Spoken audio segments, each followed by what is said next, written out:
tentang wajibnya memelihara jenggot dan haramnya mencukur jenggot. Haram. Sunnah ini sunnah yang wajib. Jangan diikutin ustadz. Ada ustadz nggak berjenggot, jangan diikut. Saya bukan tidak berjenggot. Ada, tapi tidak kelihatan.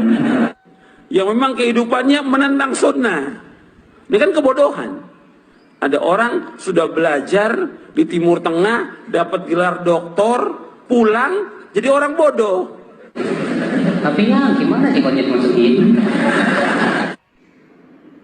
Jenggotnya mana? Jadi udah biarin aja lah Pak. Nggak punya jenggot juga nggak apa-apa. Bersyukur. Jenggotnya mana? Jenggot. Ada, tapi tidak kelihatan. Mana jenggot kamu? Mana jenggot kamu?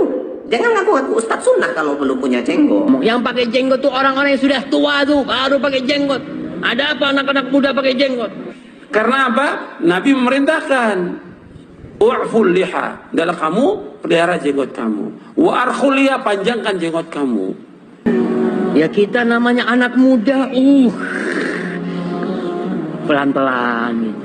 Sampai paman datang, nanti kalau tidur mau dipotong jenggotnya. Kita ini perjuangan, masalah jenggot apa sih? Kalau dia sudah berjenggot, tidak cingkrang, istrinya pakai cadar, itu salafi. Cukup dengan jenggot dan tidak isbal, bagi dia udah cukup. Jadi nggak perlu ngaji lagi udah. Udah salafi, udah dijamin dengan sorga. Bagaimana hukumnya memberi uang kepada orang yang suka minta-minta? Jangan diberikan. Kata Nabi SAW, kalau datang kepadamu seseorang yang meminta sementara dia di atas tunggangannya, berilah. Ya. Semua kita nggak tahu dia sholat apa tidak. Karena kau lebih mulia. Berarti ada perintah memberi. Mau bagaimanapun keadaan dia fakir atau bukan, tetap ada pahalanya. Tetap ada pahalanya. Kita cari yang sudah jelas. Banyak teman-teman kita yang susah, kita datangi ke rumahnya, berikan. Manfaat, berlipat ganda ganjarannya daripada orang-orang di pinggir jalan yang nggak sholat, yang nggak puasa diberikan. Hadis Bukhari mengatakan, yadul ulia khairum yadis sufla. Tangan yang memberi lebih baik daripada tangan yang menerima. Memberi di sini, dia fakir atau bukan, tetap ada pahalanya. Kalau kita kasih di rumah kita, nanti dipanggil teman-temannya, datang ke rumah kita. Berilah. Jangan diberikan. Berilah. Jangan diberikan.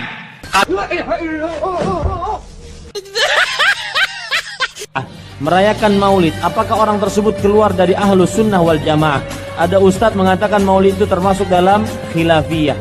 Maulid Nabi bid'ah, pelakunya ahli bid'ah. Maulid Nabi ada khilaf di kalangan para ulama. Khilaf di kalangan para ulama. Sebagian ulama Syafi'iyah mengatakan dianjurkan, dan sebagian ulama Malikiyah mengatakan bid'ah. 23 tahun beliau menjadi nabi dan rasul. Tidak pernah beliau mengerjakan itu. Pelakunya melakukan perbuatan bid'ah, disebut sebagai ahli bid'ah. Baik, kalau ada orang terjerumus dalam hal tersebut, melakukan hal tersebut, apakah kita vonis dia sebagai ahlul bid'ah? Jawabannya tidak. Jawabannya tidak. Paham? Paham tidak? Maka jangan suka mudah-mudah menyesatkan apa? Orang ya. Maka jangan suka mudah-mudah menyesatkan apa? Orang ya. Yang pertama, bahwasanya para ulama membagi tauhid menjadi 3, itu sebenarnya dalam rangka untuk memudahkan penjelasan. Atau yang ngomong itu syekh, yang ngomong itu ustadz, yang ngomong itu kiai, yang kita tanya apanya? Dalilnya mana? Yang membagi tauhid siapa? Yang bagi tauhid adalah manusia itu sendiri, orang-orang musyrikin yang menyimpang. Orang-orang musyrikin yang menyimpang. Dalilnya mana? Dalil. Coba antum berusaha sebagai seorang muslim dan muslimah agak kritis gitu. Jadi memang harus dibagi tauhid. Kenapa? Dalam rangka untuk menyembuhkan penyakit yang ada. Tapi dalilnya mana? Dalil. Yang kita minta dalil. Demikian juga tatkala tauhid dibagi menjadi 3, memang tidak ada dalilnya. Memang tidak ada dalilnya. Tidak ada dalilnya. Secara nas Rasulullah SAW mengatakan tauhid jadi 3. Tidak ada. Lo antum sekolah di luar negeri kan dalil kan yang dipelajarin. Kami udah dengerin semua. Sorry, tolong selesaikan sendiri persoalan itu. Kalau bukan kita memahami Allah di arsy, di atas arsy. Maksud dulu apa sih? Makhluk yang paling tinggi, di atasnya adalah Allah. Masuk. Dan dalil ini menunjukkan bahwa Allah di atas. Tahan dulu ya. Belum pernah gua engkol kali. Sehingga di sepertiga malam yang terakhir Allah yang di atas turun ke bawah. Yang bener, Pak. Seorang suami apabila dia mau nikah lagi, apakah harus izin dengan istrinya? Ya nggak ada keterangan izin dengan istri. Kalau berpoligami, pasti tahu istri. Karena demikianlah sunnahnya Nabi dan para sahabat, kalau mereka menikah, istri mereka pada tahu. Mana hujah kamu? Mana dalil? Yang bilang ini sunnah tapi sembunyi-sembunyi ya. Tidak sesuai dengan sunnah Nabi SAW. Nabi nggak pernah melakukan seumur hidupnya. Sahabat juga nggak pernah melakukan demikian. Karena kalau kita poligami kemudian sembunyi-sembunyi, akan timbul banyak kemudaratan. Ya asbun, asal bunyi aja. Asal bunyi aja. Rusak agama ini. Meskipun dia profesor. Saya mau bertanya, apakah dibenarkan berdakwah itu dibayar dengan uang hadiah? Hadirin sekalian, mengambil gaji upah dari pekerjaan agama termasuk dakwah dibenarkan oleh para ulama. Enggak boleh. Dakwah bukan untuk mencari nafkah, ceramah bukan cari nafkah. Ajarkan karena Allah. Jangan mengharapkan surga dari manusia. Apalagi sengaja bikin bayaran. Dibenarkan oleh para ulama. Ajarkan manusia dengan gratis, nggak pakai uang. Dakwah ini nggak pakai uang. Ini semua orang boleh dengar dakwah ini. Siapa aja, jangan pakai dibayar. Realnya Pak, mereka punya anak, punya istri, butuh makan. Lihat para ulama terdahulu, mengajarkan karena Allah, nggak pakai bayaran. Terus anaknya makan apa? Bangkai kambing.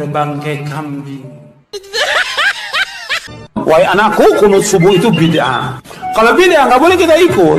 Easy, tenang, saling menghormati. Sekarang kalau kita sholat di belakangnya, orang yang kunut subuh, jangan ikut kunutnya dia. Kalau imamnya kunut, antum kunut. Hormatin orang itu. Ini khilaf di antara Imam Ahmad dan Imam Syafi'i. Karena ini hadis masih diperselisihkan, tapi hadisnya ada.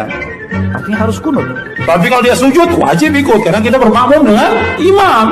Ini khilaf dari zaman dulu. Yang tenang. Kalaupun mau teliti untuk dirimu. Jangan coba menyalahkan yang lain. Awas. Kalau bid'ah nggak ada istilah dia. Udah bid'ah ya bid'ah. Nah ini baru tampar. Manusia sampai setan itu.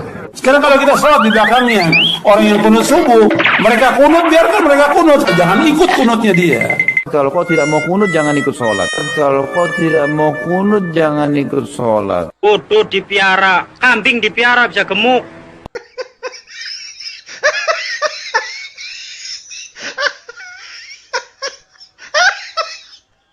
Dan salah satu dokter akan mengangkat tentang ajaran Wali Songo. Pak, Wali Songo itu nggak ada bukti yang otentik. Saya bisa tegaskan Wali Songo itu ada otentik. Mana? Apakah Wali Songo meninggalkan buku tulisan? Kalau Imam Bukhari ada Sahih Bukhari, tapi nggak ada kitab Sunan Bonang. Saya tegaskan setegas-tegasnya, ada kitab tulisan Sunan Bonang asli. Ini fakta. Makanya Pak, ya, karena tidak ada bukti yang otentik tentang Wali Songo, kita tidak bisa memastikan. Saya bisa tegaskan Wali Songo itu ada otentik. Nggak ada bukti yang otentik. Ada otentik. Nggak ada bukti yang otentik. Ini fakta. Mana? Jangan diikutin ustadz. Ada ustadz nggak berjenggot, jangan diikut.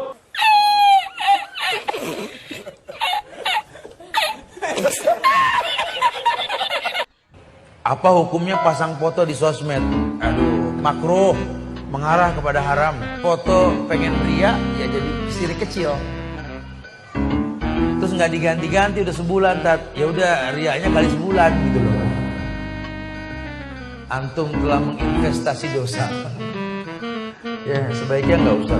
Kebanyakan selfie ketimbang zikir. Kalau selfie penyakit sih ya susah ya. Hatta di Ka'bah sambil subhanallah walhamdulillah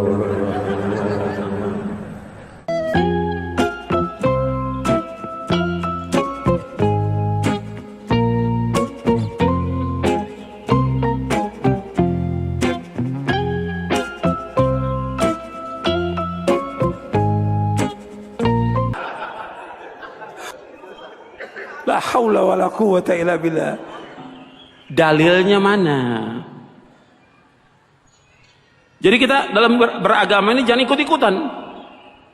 Atau yang ngomong itu syekh, yang ngomong itu ustadz, yang kita tanya apanya? Dalilnya mana? Hujahnya mana? Contohnya mana? Ada nggak keterangannya? Kalau nggak ada, jangan. bukan kata orang. Pendapat ustadz, pendapat guru, nggak bisa kita pegang. Yang kita pegang apa? Dalil. Itu kan syubhat-syubhat itu bisikan dari siapa? Dari syaitan. Ana subhanallah. Tentang wajibnya memelihara jenggot dan haramnya mencukur jenggot. Haram. Sunnah ini sunnah yang wajib. Jangan diikutin ustadz. Ada ustadz nggak berjenggot, jangan diikut. Saya bukan tidak berjenggot. Ada, tapi tidak kelihatan. Yang memang kehidupannya menentang sunnah. Ini kan kebodohan. Ada orang sudah belajar di Timur Tengah, dapat gelar doktor, pulang jadi orang bodoh. Tapi ya gimana jenggotnya cuma segini? Jenggotnya mana? Jadi udah biarin aja lah Pak. Nggak punya jenggot juga nggak apa-apa. Bersyukur. Jenggotnya mana? Jenggot. Ada, tapi tidak kelihatan. Mana jenggot kamu? Mana jenggot kamu? Jangan ngaku-ngaku Ustadz Sunnah kalau belum punya jenggot. Yang pakai jenggot tuh orang-orang yang sudah tua tuh, baru pakai jenggot. Ada apa anak-anak muda pakai jenggot? Karena apa? Nabi memerintahkan u'ful liha, adalah kamu pelihara jenggot kamu. Wa arkhul liha, panjangkan jenggot kamu. Oke. Terus mau apa?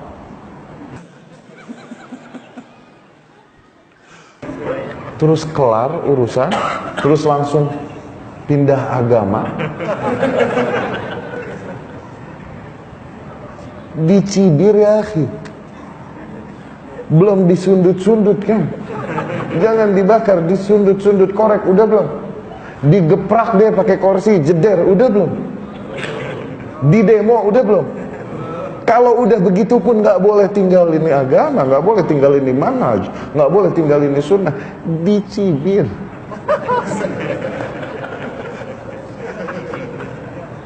Udah jangan bercanda, tanya yang benar. Soft toh, dicibir. Ya kita namanya anak muda, pelan-pelan gitu. Sampai paman datang, nanti kalau tidur mau dipotong jenggotnya.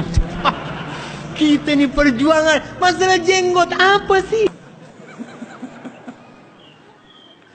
Kalau dia sudah berjenggot, tidak cingkrang, istrinya pakai cadar, itu salafi. Cukup dengan jenggot dan tidak isbal, bagi dia udah cukup. Jadi nggak perlu ngaji lagi udah salafi, udah dijamin dengan sorga.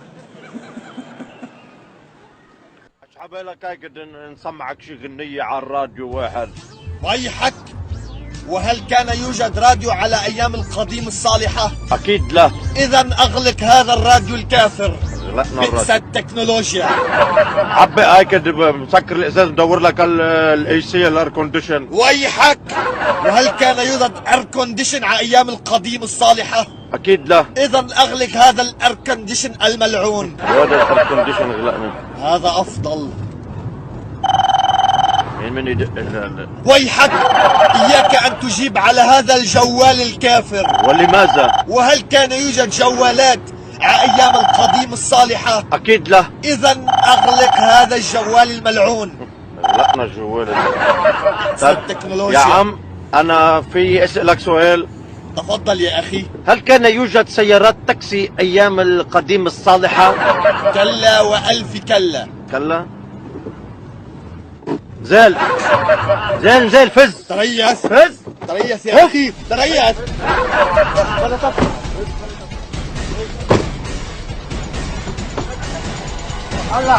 هلا شوف لك شي جمل ياخدك على الداون تاون. Mana kita mengadakan kajian di mal-mal dan juga di hotel-hotel. Apa nggak ada masjid lagi? Masjid udah nggak ada nih.